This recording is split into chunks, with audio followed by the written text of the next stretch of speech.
Is that us in? That's it. We're in. We are recording. We are starting a podcast. Well, I mean, it's been long enough in the making. How many years have we been driving backwards and forwards to work talking about photography? Oh, far too many. Yeah, I mean, it's photography, therapy, cooking, houseplants. We had to pick something to make a podcast about. Yeah, I know more about photography than I do houseplants. Yeah, no, that's a fair point. Well made. You'd hope that the pair of us probably would have a decent amount of knowledge on photography. You know, teaching it, studying it. We probably should know what we're talking about. We probably should. Should we say who we are? Yeah, let's do a who we are. Age before beauty. So off you go. Okay. Yes. Hello. I am Tom, documentary photographer, teacher, docker and printer, and this is Toby. I'm the other half of this podcast duo. I'm also a photography teacher. Not quite as darker and printer as you, but still up there in the old You're techniques. not bad. You know what you're doing. Nah, I know what I'm doing. Just not down there as often as I should be these days. It's the joys of being a proper grown up, you know. But yeah, so photographer. You've missed both of our qualifications off. You know, let's name drop here. Okay, go on then. You go first. Yeah. We have to mention the legendary, and it is always referred to whenever I hear anyone else's podcasts. They're always referred to the legendary documentary photography course at Newport. So, as two survivors. Yeah, so we both studied at Newport where we met. That course is obviously now under University of South Wales, headed by David Barnes. And since then, I went to LCC and did a master's in photojournalism. Toby, you Falmouth? Falmouth was me. Yeah, so I did my master's. 2020 now. Yeah, at Falmouth through the online. You still had option. hair. I did. Yeah, I still had hair. I was a young man. I had more hair. Yeah. To be fair, when we both met, we looked like knockoffs of. Was it John Lennon? You reckon? Or I was pulling off the hair, or was it? No, George Harrison was the hair. Yeah, you had a bit of a George thing going on. Yeah. No, I'm sort of not sure what this is. I'd like to think Jason Statham, but it's probably not. It's more Breaking Bad. It's just not a lot of hair these days. I could rock Baker in Breaking Bad. I can take that. You know, teachers who are underpaid having to find other revenue streams. Doesn't sound awfully familiar. For anyone who works in education, you know that's true. But I think podcasting is probably better than becoming a well-known criminal.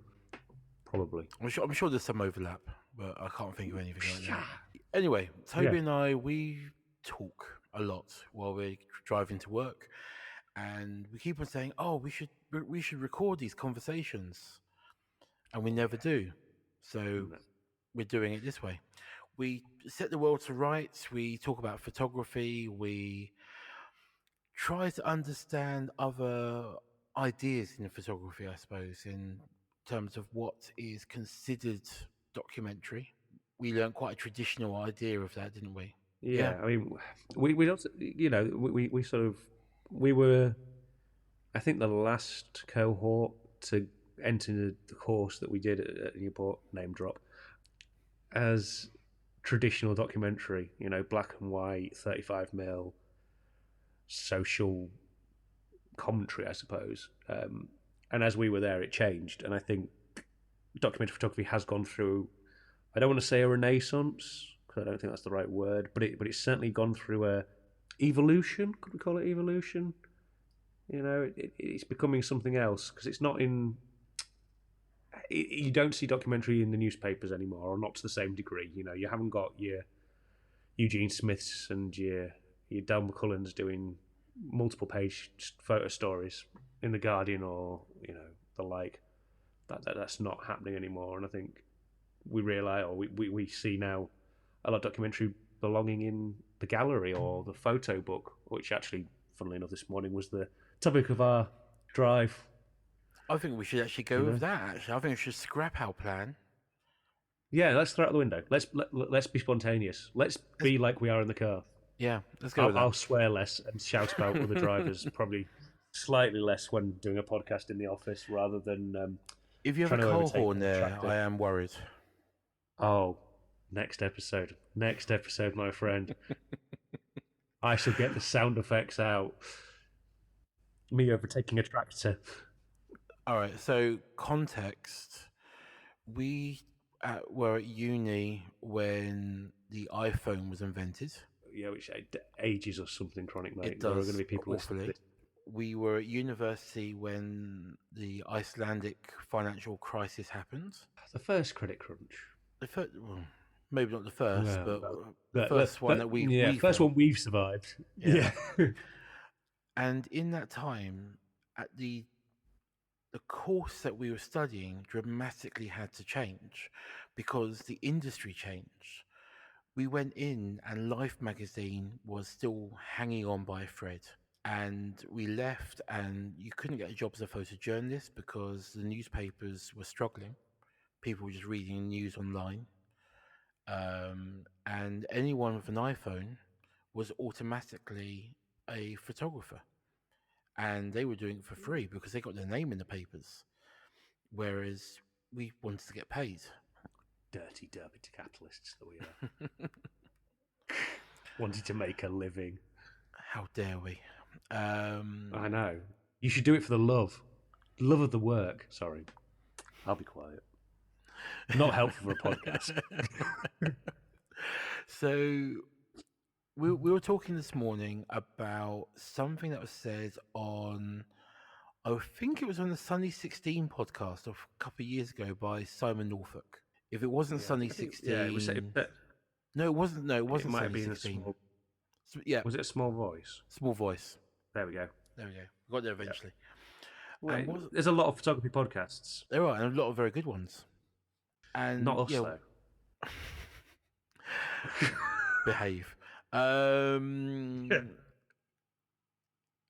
So Simon Norfolk said something along the lines of, and if by any chance, Simon, you end up listening to this, I do apologise if I mix up what you say.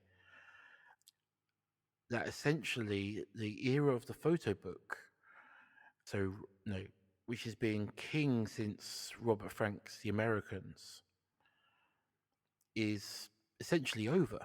And it's more about social media, Instagram, photo,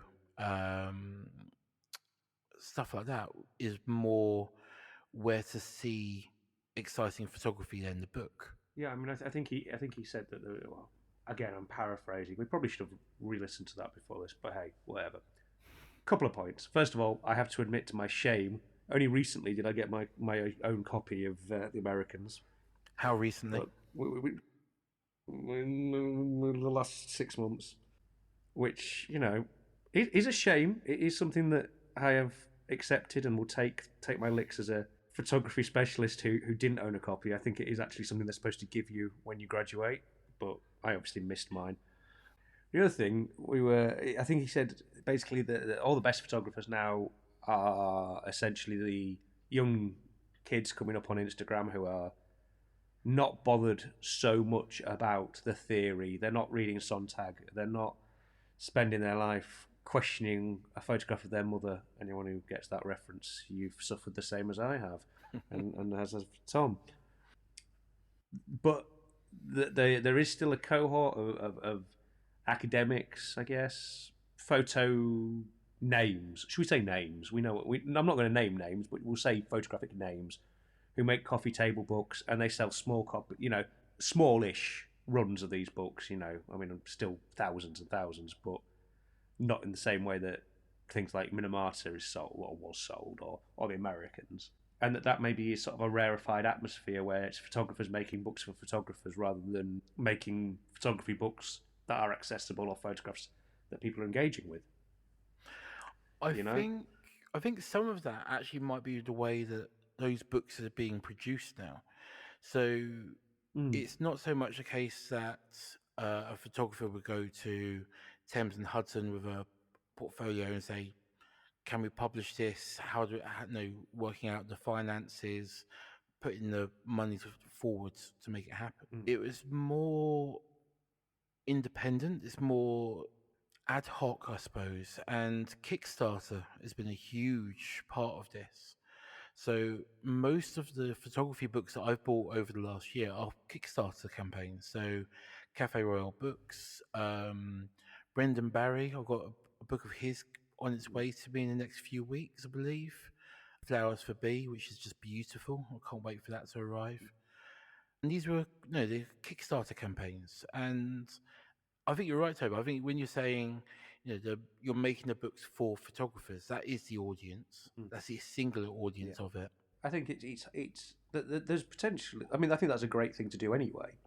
But I think that photography is, or originally was, art for the masses. And the idea of a camera being that Kodak, not quite any idiot can do it, but you push the shutter, we do the rest. It's a great leveler in terms of skill. If you can take now with an iPhone, you can take a good photo. But if you create this kind of rarefied atmosphere, people don't want to get engaged with it, which is why I think the social media side of things and these are a win. Because anybody, I say a win. There is the brilliant side of that you can see amazing work, and it's never going to be made a book because Fred on Instagram's got no interest in making a book, but he loves taking pictures and they're amazing photographs. That's great. But I think there's probably like a divergence. There's a split in the market, maybe. So like the highbrow academia photographers for photographers, and then there's the for the love of photography. Does that translate well? I don't know. I think that translates, and I think maybe it's just the way the algorithm works for me, and because I look at a lot of analog photographers. I'm an ambassador for Analog Wonderland. Another name drop. Get them in there. We get them all in. We get them all in. We should do a tally to how many names we can drop in one thing. Who was that visiting lecturer that used to spend a lot of time at our university? Big name. What was it? I'm not drop. That name's not getting dropped today. We'll save that. We'll save that one. Oh God, you keep putting me off. What's new? Algorithm. There we go. That's what I was talking about. 80 years you've lived with this. I know. Why are we doing this? Because the world needs to hear these things. I'm just going to carry on. Just go over me. It's the only way. I'm going to turn your camera off in a minute. Yeah, the algorithm on Instagram, because I look at so much stuff that is to do with analog photography. Maybe that's what it is. But I'm seeing more photographers, both analog and digital, in their practice, starting to actually shift towards the print as something they're advertising in social media. So if they're analog, it's to do with the darkroom print, or if they're digital, inkjet prints, but limited editions and signed photographs for sale. And that's kind of new. I haven't really seen social media being used in that way before. Well, I think people use social media, and I know certainly I have, as like a workbook. My most recent work, it was a way of kind of, we're not going to talk about my work at the moment, but I will throw that in there at some point. But I used it as a way of experimenting with how the edit went and how people responded to the images before it was even thought about being printed. And I think that's kind of where Instagram and photos and things like that come into their own. What I think that the physical print is a reaction to when you go to look for a photo, or you and it is on your device, let's be honest. Most people, not everyone lives like you and I do, with 25 cameras to hand, scanners and film, and they're not living like that. But they're looking at their phones and they're seeing these photos that they've got of, I'm going to say, precious family moments, and then vomit on myself. But they've got these images and they're just on their phone. And I think the same way that people don't like listening to music on their phone, really. I mean, we do it for convenience. But if you want to really enjoy music, I know you put a record, you listen to records. Yep. I love my vinyl. I know you do, yeah. Whereas I'm a little bit, I love vinyl, but I'm quite happy to listen to something on a higher quality speaker. I think the print is the high quality speaker. The inkjet print is the high quality speaker. The darkroom print is the vinyl. There you go. There's an analogy for you. And I think that's why. And the same reason people want to listen to something on vinyl, it's the same reason they want a darkroom print. It's real, it's a physical artifact, it's something that you actually look at and own. Because let's be honest, how many thousand photos do you scroll through on your phone? I was doing it this evening. I'm sat there, dual screening, yay, media term, throw that in. Got the telly on in the background, watching stuff on TV, and scrolling through Instagram. The time spent looking at those pictures was minimal. Yeah. If I had a photo book in front of me, or I had a print in front of me, it gets my attention. I'm looking, and I think that's maybe why. But who knows? I mean, we're two photography nerds. Yeah, we are. Just trying to work it out. We're asking these questions and hoping that someone listening to this podcast goes, "I have the answer, you plonkers." I think, and this kind of goes back to what Simon Norfolk was saying 2-3 years ago in that interview. The book, I love photo books. I've got quite a decent collection, not Martin Parr, another name drop, size collection of photo books. But yeah, I've got a nice range. I've got some very special ones to me. I've got a signed Richard Avedon. I've got some Eugene Smith books and so on as well. But they are a fixed point in time. They are published on a certain date. That date is in the front page of the book. There might be a second edition where they might tweak things a little bit. There might be different forwards, an additional essay by someone added in there, or maybe a glossary with contact sheets or something at the back just to expand it a bit more in time. But the work stays the same. The work is a fixed point in time.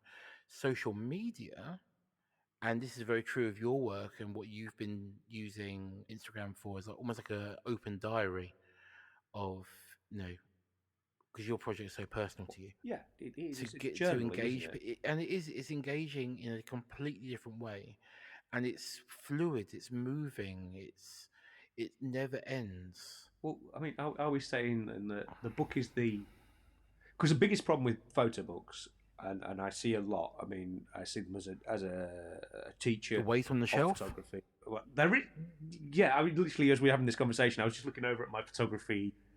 We'll call it library, because that sounds better than creaking bookcase. And I'm looking at the shelf that has the majority of the serious tomes, straight in front of me, eye height, and that shelf is actually bowing in the middle. When I tell you this shelf, it's about 1/2 inch thick solid wood, probably says a lot about the tomes of which I've purchased. But what I was meaning was, a lot of photography books, good ones, are the finished article. They are the finished story. Then I mean, and we talk documentary, we talk story. We're talking narrative here. They tell a story. Minamata, that tells a story. Beautiful book, beautiful body of work. The right balance between text and image. Layout's really nice. Beautiful book. Okay, finished story. In that respect, that's when a master does it. What we get a lot of, and this is partly as well, let's be honest, the idea of Kickstarter, brilliant, fantastic thing, but you can end up with the unfinished story in a book, and that's where bad photo books come from, and I think that dilutes the power of them. Whereas social media, it's fluid, it's changing. If it's a bad edit, you change it. You're still developing that idea, and I think there's a lot to be said for having that fluidity to your work. I still, personally, my project isn't finished. I wouldn't dream of putting it in a book yet. I've shown some of it. It's been exhibited as a dry run, essentially, but it's not ready. And I think that's the rushing of work out into photo books is a problem. Is the book where you envision it being in the end? It's difficult because does this project have an end? And the answer is, I bloody well hope so. Yeah, I think I envisage it either a book, or if you think about God, this is an odd throw in for a documentary one, but David Bailey and his pin-up his pin-up box of pin-ups. Yeah. I'm thinking high quality darkroom prints, which I might, source out to somebody with a bigger and better darkroom and high skill level. I might know I'm someone. looking at you. Yeah, maybe you've got some ideas. Someone I can control at a distance. Yeah, I think that might be the way forward. Is a print, but a print box. And again, that's like having your vinyls, isn't it? Because if they're in, and Bailey, I've listened to and read. Although to be fair, I do prefer an audiobook sometimes when it comes to a biography or an autobiography. When I'm not talking to you in the car, it's somebody to listen to. It does take me a long time to get through them because we keep having these amazing conversations. But he talks about how, with it being a box of prints, you can reorder those prints into whatever sequence works for the person who has them. And that's kind of a thing, as a creator, as a content creator. Content creator. That sounds like I do YouTube videos for. I mean, nothing wrong with that, but it sounds like I'm allowed. It's not my favourite term to describe some of the stuff that we do. I have to say. No, I mean, I think to me it just sounds like a teenager. Yeah, well, this is but this is artistic content. It's not eating, I don't know, things that have been posted to us or whatever. Which also entertainment, but not what we're after here today. You've thrown me now. Where were we? Print, but yeah. So you can order the prints yourself. Yeah. As someone who creates that, and as a control freak, as anyone who knows me, and also people who are going to listen to this podcast will learn, scares me. I like to control the edit. I want to control how people see my work.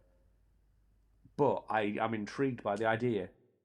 When we finished uni, I went and worked in a gallery in London, working for called Demar Noble. It's a joint effort of Laura Noble, who runs a sort of a pop-up gallery kind of idea at the moment, LA Noble Gallery, and she works with a great group of photographers.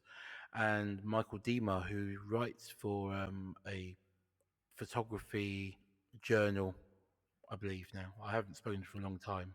It's the last I heard from him. And something Michael said to me, you've basically said the same thing from David Bailey's standpoint, is about the portfolio box. So when you're building a traditional physical portfolio, it's either going to be in some form of book or book type folder, or it's a print box. Yeah. And when you're talking with publishers, the book layout is better because it's what they're envisioning for themselves anyway. So that's kind of what you want. So publishers, magazines, journals, newspapers, whatever it might be, that's how you kind of want to show the work. If you're talking to a gallery, then the print box is king because, as you say, you can reorder, you can lay them all out over a table and shuffle them about. You can pick it up and hold it against the wall to imagine how it would look framed in your gallery space. And yeah, completely off topic, but what you were saying there in terms of the book is, I've got a friend who's a bookbinder in London. I say friend. I photographed him a few years ago. He was a nice guy. And he started out as a photography student, and the uni he went to, first projects, the brief was make a book, no other instruction. And he did that a very traditional way, and he learned to bookbind, and he bound a beautiful, I say beautiful, I never saw it, but I'm assuming beautiful book in a very traditional way. But he said other people were doing things like, they built a tent and attached the photos to the tent. So the form of the book differs on the mindset. And I remember at uni in our second year, when we had to do a conceptual book project, one of the examples that anger. I enjoyed that project. I just was. I mean, looking back at it now, it was a good body of work, but it brought rage on me at the time. Sorry, go on. I remember one of the examples that we were shown, I think it was Paul Rees, name drop, was each page was made of concrete. Yes, and it was a series of concrete slabs which are bound together with like iron rings or something, and they were literally concrete pages. And that was taking the idea of the book in a whole other the extreme. direction as well. Yeah, I think that. Yeah, I mean, we've kind of gone off on a tangent about photo books. We probably knew that was going to Absolutely. happen. To be fair, It happens in the that's car always as well. Yeah, I No one's think cut you up though. no, and I haven't sworn at anyone or honked my horn at people doing 30 miles an hour in a 60 because that's the norm. I'm not going to say what county I live in, but it's not the one I'm from. Anyway, yeah, I think I was thinking about it while you were talking because I was listening, but I can multitask skills, and I was thinking, the you talk about laying the prints out and that idea of sequencing. It's the work print. That's what the difference between the book and the social media is, and the Instagram, and the photo, and the whatever anyone else is using. That's your work print. That's your live. That's when you and I, in our old biddy ways, used to blue tack prints to a wall. That's what, because we didn't have Instagram. God, in my day, we didn't have nothing. The iPhone had just been invented, and there was Facebook, but you had to send people emails or throw sheep at them. Simpler. It was a simpler time. But yeah, I mean? I think things like Instagram are that kind of work prints. That's where that's how I'm using it, as somewhere to throw ideas out and see how they engaged with. See, suck it and see, essentially, I suppose. I want to agree with you. I know, because I can see it on your face. Everyone else can't see it, but I can see you wanting to say, nice thought there.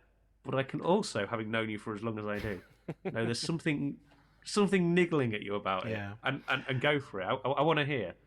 And okay, so maybe it's because of what we do and our mindset in photography is, it's finished as a narrative. The standalone image isn't really a thing for either of us.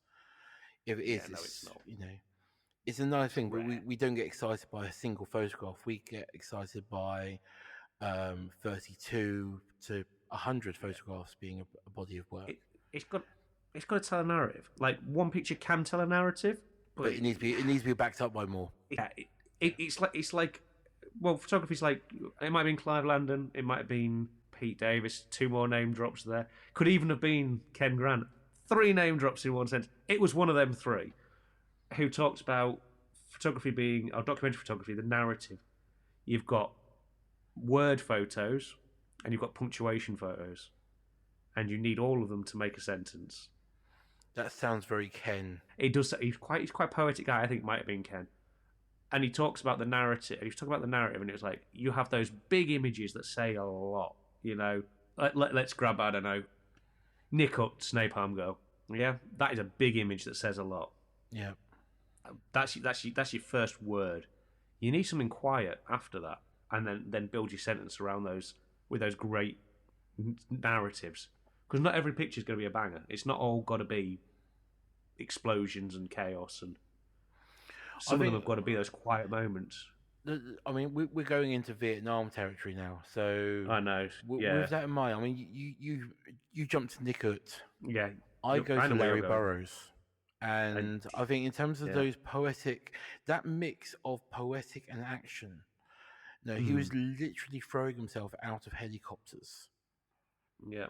To get photographs. He was a real danger junkie, but his best known photograph, and quite rightfully so, is beautiful, is Reaching Out, where you've got soldiers in an aid station trying to connect, and it's almost a pre-Raphaelite in terms of the layers of narrative within that photograph. It's beautiful. But what I was going to say in terms of social media and your idea of it being like the work print, I get, and I think with Instagram I use stories for that side of things, so like being like behind the scenes, work in progress and stuff like that.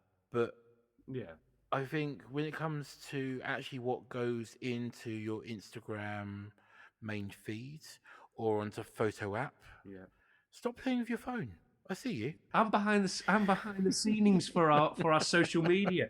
I'm trying to get it so you can get a shot being amazing. You just I'll play put you Candy right Crush, off. aren't you? Yeah. I'm on Farmville because it's 2004. Oh god. Yeah, what I tend to you put on my main feed or onto Photo app is the finished product, and it is something that was said to me by a commercial photographer, Sam Nash, Name who I've drop. got to know quite well. Yeah, another one, who I've got to know quite well Yeah. over the last few years. And he said this to my students when he came to do a workshop, that social media is your best business card. It's better than a website. It's the first thing potential clients are going to look at when it comes to seeing the quality of your work. So It's very actually, true, yeah. the stuff that goes into the main feeds, why I understand perfectly with your project how it needs to be diaristic. It needs to be not perfect. Yeah. Because of the personal honesty in your project due to your medical condition. Sam talking about it from a commercial mindset is also right in saying actually it should just be your best photographs. If you post one photograph from a session, then that's a really big success. You know, you can go weeks without posting anything. That's absolutely fine because you just want it to be those big ace shots. I hate the words. I use the words photographs. I know. Photograph images. Yeah, we don't shoot images because we're not hunters. We don't take photographs because we're not thieves. Yeah. We collaborate. We collaborate. We make. We produce. I like that. It's terminology. It's important. I think my dog just rolled her eyes at me. I've been abandoned by all the animals. I've left my wife. I've left my poor wife. Animals sitting with all the creatures, but they're being very quiet, which worries me. You know what they say about if you've got a toddler and it's quiet, worry. Yeah, it's the same with pets in this house. But anyway, I think you're right. Actually, I'm God forbid us agreeing on something. It's almost like we do that on a regular. It is, for some people, it needs to be the finest piece of work. Is it? Is that what makes social media a brilliant tool for photographers? That for one person it can be an outlet, a diary, photographic therapy. Essentially, I think is probably the genre that I'd call mine at the minute. And then there's people using it as a powerful business tool. Commercial photography is a totally different creature, or I think commercial photography is a totally different creature to documentary and art photography. Although I sometimes think commercial and art now live quite closely together, and sometimes documentary and art overlap. Yeah, well, they overlap, don't they? But it depends on your approach.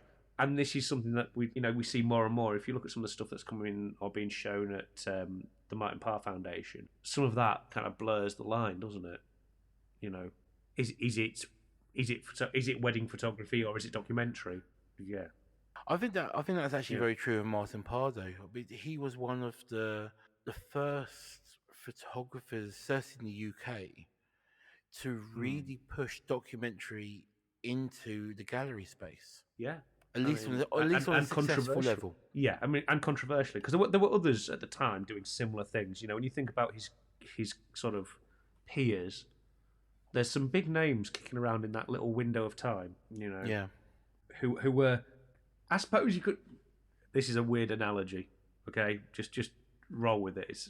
Is Martin Parr and his compatriots the Pre-Raphaelite brotherhood of the 80s, 70s and 80s, going up against the establishment, something different, something new, techniques that weren't really liked by the establishment.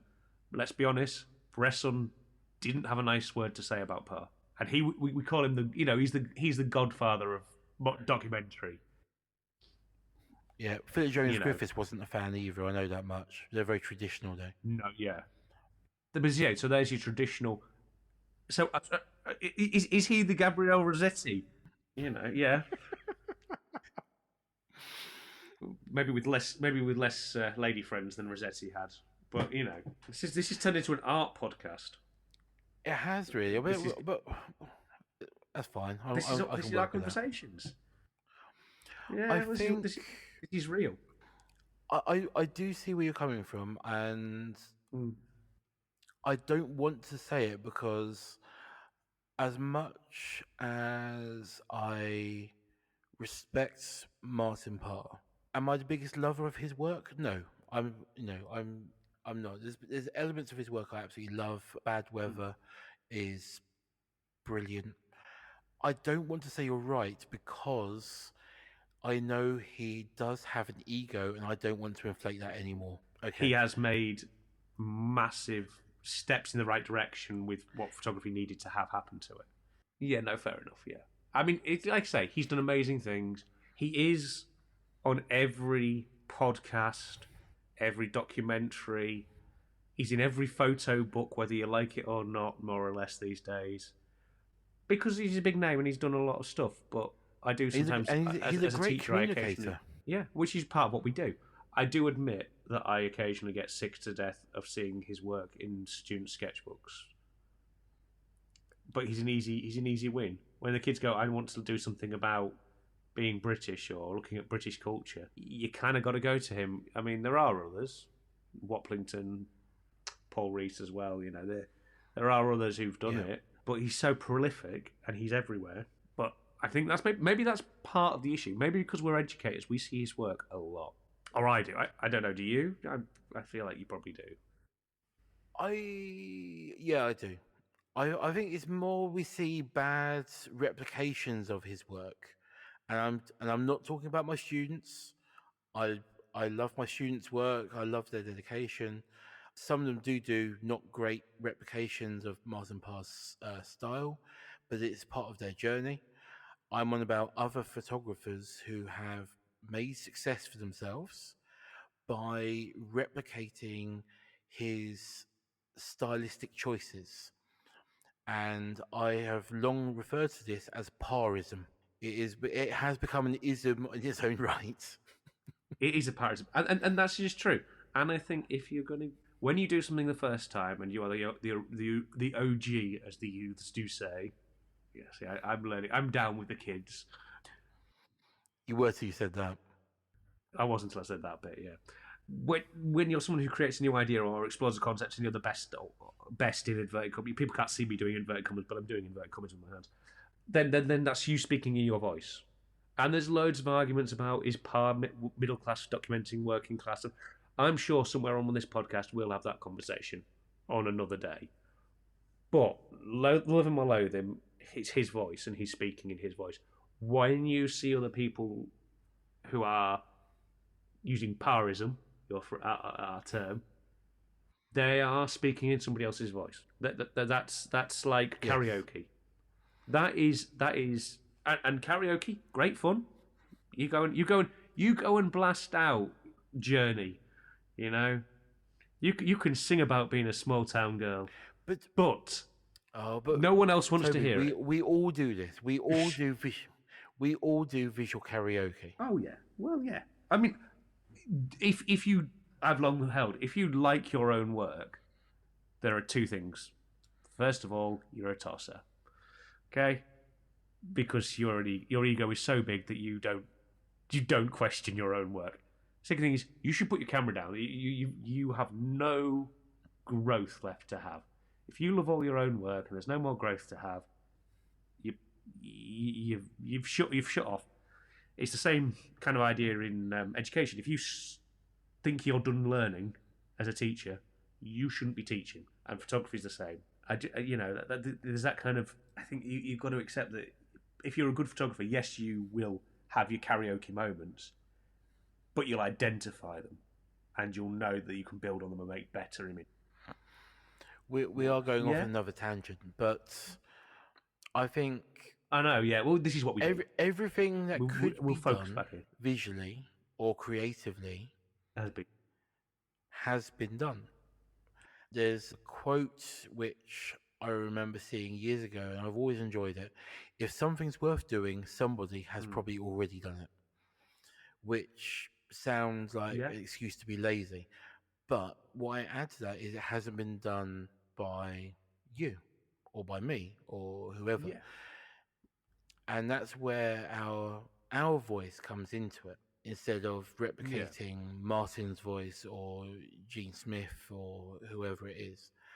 And that's where things do evolve and they do go in new directions. And I think, going full circle, social media helps with that because of that fluid timing of it. The book is fixed, the book doesn't change. Social media, it keeps on evolving. You're always seeing a new addition in that diaristic approach of you, or the behind the scenes of a street photographer using meta glasses, or work in progress by darkroom printers such as Kasuke Okahara, whose work I absolutely love at the moment. It's always something new, something to go, oh, I've not tried that. Oh, that, if I do that and do what I've been doing with it, maybe that's something new for me. And that, I think, is what Simon Norfolk was probably trying to get at, rather than saying the book is dead, long live the internet. I think it is more a case of where to get inspiration, where to get new ideas, where to research has fundamentally changed, and education needs to catch up. It does. Let's be honest. Photographic education does need to catch up, because you said it this morning, and I'm going to just pretend like it was my idea and say it, because that's my karaoke moment.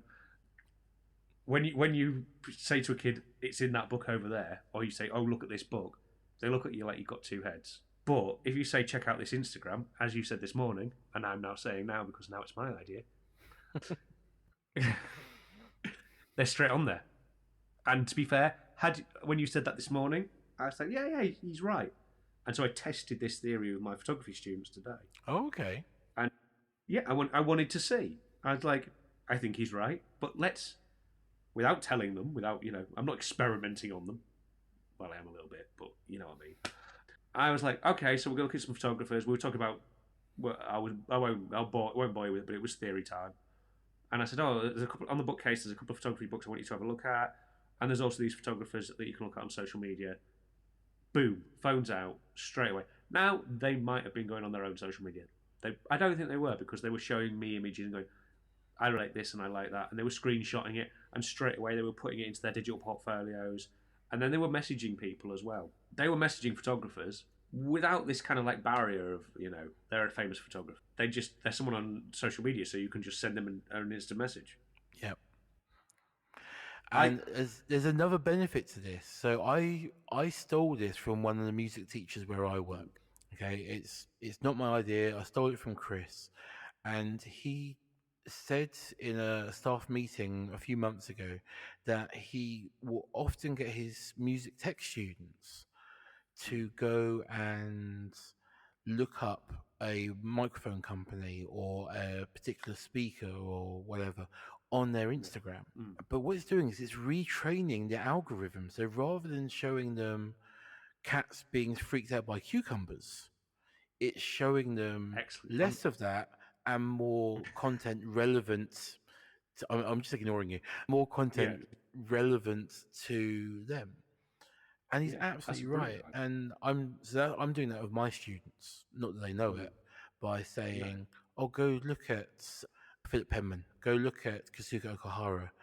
Oh, check out this guy. He sometimes will actually reply to a message. Drop him a comment. See if he gets back to you." And you know what? And those moments when they get a response are amazing. I remember, now I'm old now. Let's be honest, we're old. We know this. When I was 17, doing my A-levels in photography, I emailed Nick Knight, right? And to this day, I still loved the response. I got an email back from Nick Knight. Now, I'm a 17-year-old kid in the north of England emailing a seriously big photographer at the time, and still a seriously big photographer, but at the time he was kind of really kind of something, and he was big name. And he took the time to email me back with, it was only like a paragraph, and he talked about pre-visualization with preparation of images. That had a profound impact on me, that this photographer had taken the time to respond. It took him 5 minutes, but it probably got my photography brain in gear and made me do more work than all the motivational talks and ear bendings that my photography teachers could give me. because you've got that kind of moment from a professional, you know. And now that's even easier. Yeah, and now that happened straight away. I mean, there was another more recently when I did my masters. I messaged people like Chris Cokin and got a response.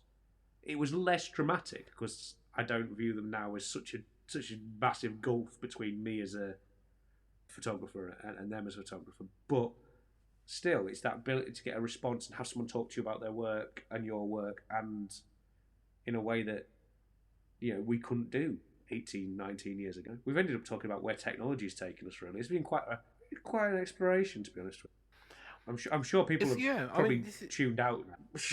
Yeah, everyone's just moved on from here to Sunny 16. They're much better. But we've not talked about gear, which we said we weren't going to really. And there's plenty of podcasts if you want to hear about gear. Yeah, that's not us. I think we've kind of photographically rambled in a good way. We should try and make this a bit more structured in future, though. Yeah, I think so. This is okay, audience, fictitious audience who we don't know yet, and who hasn't decided whether they're going to listen to episode 2 of our unnamed podcast at the moment. We need to come up with a name. Yeah, who knows? That could be a challenge in its own right. But to our fictitious audience at the moment, this is the first of a very unstructured, but hopefully informative journey, I think is the best way to put it. We're willing to learn and grow. This is our first go. We hope you're enjoying it. We even had show notes, and then we ignored them because I think that's who we are. Yeah, I'm just looking. I'm looking at them now. So on the show notes, we have 1, 2, 3, 4, 5. We've got 6 things written down. We did number 1. Yeah, we did. But number 1 was important and has set the tone. Number 1's important, and then the second one is concepts of the show, and we've not even got there yet. We've been doing this for 54 minutes, and we've not got to what is this, because we don't know. No, this is what is photography to us, where is it going, and what do 2, let's be honest, middle-aged photographers working in education think photography is and where it's going. Is that us? Is that our concept? Do you want? We want you to learn a little bit listening to us. I mean, we had a rant this morning about academics and the academic writers that we.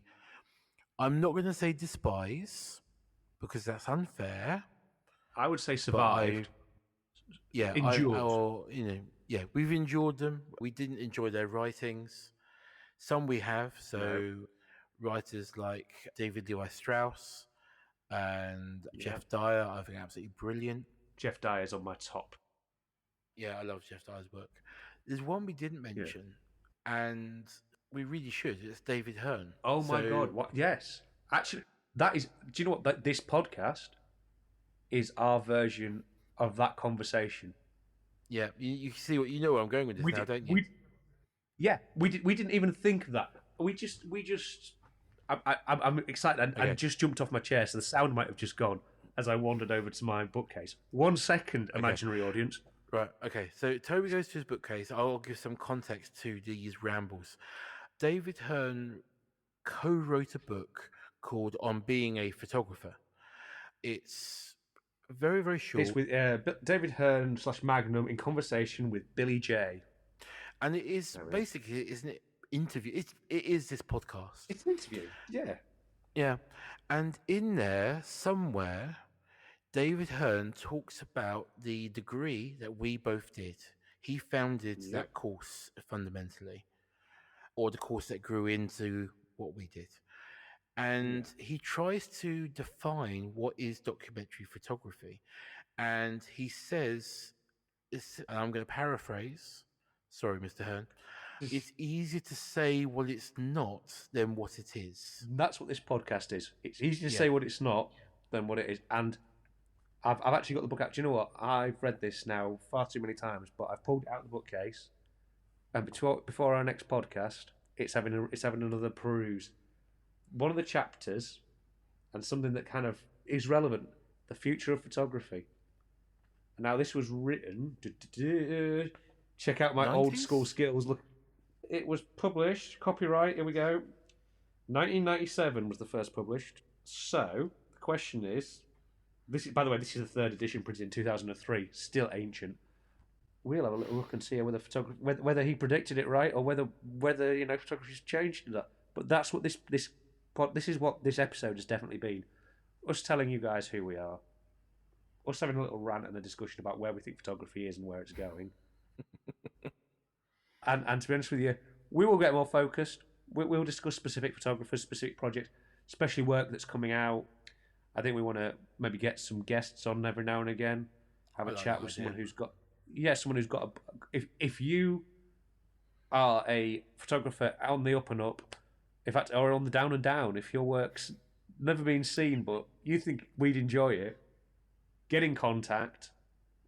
Maybe you're someone we want to talk to. Particularly if you're documentary based. Yeah. It's our podcast, and if we don't like it, we're not going to talk about it. I'm sorry. That's just the way the world goes. Start your own podcast. If you want to take pictures of something really boring, start your own podcast and make other people listen to it like we have. Okay. Right. Okay. I think it's an hour. I think we should call it there. But what I will say is a couple of things, because I don't know if we publish it, we might do sometime soon. I don't know. Sooner or later. Yeah. It's the end of September. This week is therefore going to be the 1st of October, which is Holger Week. So 1st to 7th of October is Holger Week. There's normally competitions associated with that as well. So dig out that plastic crap camera. I used to hate them. Some HP5 in it. Oh yeah. What I always get confused by is when you get someone and they'll get a Holger, so the most cheap, unreliable camera they can find, and they put Kodak Ultra in it, costing over £20 a roll. Yeah, the film's more expensive than the camera. Expensive than the camera. Yeah. Yeah. Tangent. End of the month. You again. End of the month I'm doing a stereoscopic photo walk in London, October 19th. Details on photowalk.me. And last Thursday of the month is the Latent Hour live stream on my YouTube as well. There we go. There's all the things that I can drop in beyond the names, and there we go. I have nothing to add this time at the minute, except for come back, listen to more of our ramblings, and get in touch. I think really we're happy to have people's input. If people have an idea or want to disagree with us, or in fact just tell us how brilliant the podcast is, we're open to praise. In fact, we're millennials. We're probably kind of desperate for it. We need to be told we're brilliant. I don't know what you're talking about. I'm a fabulously successful individual. Anyway, and on that note, I think we should call it a night, people. We'll call it a night. Thank you so much for listening. You have been very patient, and you probably now need therapy. And we will. Good night from him. Yeah, and good night from him. Yeah. Oh, and stop.